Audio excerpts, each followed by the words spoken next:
ఒక్కొక్కరికి 5 నుంచి 6 అంకెల్లో జీతం. అయినా కొంతమంది ప్రభుత్వ అధికారులకు అది సరిపోవడం లేదు. డబ్బుపై యావతో సామాన్యుని జలగలా పీల్చుతూ తింటున్నారు.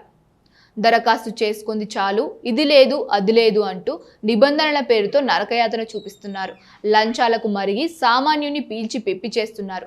తాజాగా హుజూరాబాద్ ఎమ్మెల్సీకి చెందిన ఓ అసిస్టెంట్ ఇంజనీరింగ్ లంచం తీసుకుంటూ ఏసీబీకి పట్టుబడ్డాడు.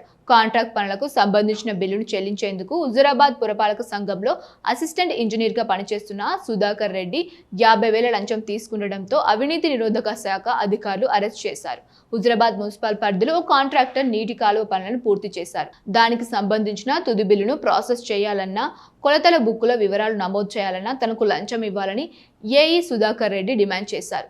దేనితో విసిగిపోయిన బాధితుడు కరీంనగర్ ఏసీపీ అధికారులను ఆశ్రయించాడు. ఫిర్యాదు మేరకు పథకం ప్రకారం ఏసీపీ అధికారులు ఆర్టీసీ డిపో చౌరస్తా వద్ద సుధాకర్ రెడ్డి బాధితుడి నుండి 50,000 నగదు తీసుకుంటుండగా మెరుపు దాడి చేసి రెడ్ హ్యాండెడ్గా పట్టుకున్నారు.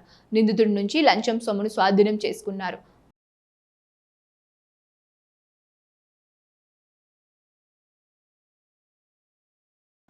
ఈరోజు హుజూరాబాద్ మున్సిపాలిటీలో సుధాకర్ రెడ్డి అసిస్టెంట్ ఇంజనీర్ గారు ఇతన్ని ట్రాప్ చేయడం 50,000 రూపాయలు లంచం తీసుకోగా ట్రాప్ చేయడం జరిగింది. హుజూరాబాద్ లిమిట్స్లో ఒక కాంట్రాక్ట్ ఇచ్చిన ఫిర్యాదు మేరకు అతను ఒక డ్రైనేజ్ వర్క్ చేశాడు. డిసెంబర్లో స్టార్ట్ చేసి జనవరిలో కంప్లీట్ చేశాడు. ఆ డ్రైనేజ్ వర్క్ ఒక ఎంబీ రికార్డ్ చేసి డీకి ఫార్వర్డ్ చేయడానికి లంచం డిమాండ్ చేయడం జరిగింది. ఆ లంచం డిమాండ్ చేయడానికి ఆ లంచం ఇవ్వలేక అతను మా ఏసీబీకి కంప్లైంట్ ఇవ్వగా మేము దాన్ని ఎఫ్ఐఆర్ చేసుకొని ఈరోజు వచ్చి ఆఫీస్లో ట్రాప్ చేయడం జరిగింది. టోటల్ 50,000 రూపాయలు అతని దగ్గర నుండి సీజ్ చేయడం జరిగిందండి.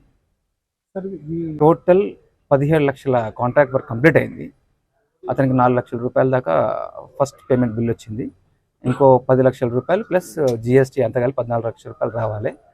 ఇనిషియల్గా మేము ఆఫీస్కి పంపించాము. అతను బయటికి వెళ్ళి తీసుకున్నాడు. అతను మేము మన డిపో క్రాస్ చౌరస్తా దగ్గర పట్టుకున్నాము. అక్కడనే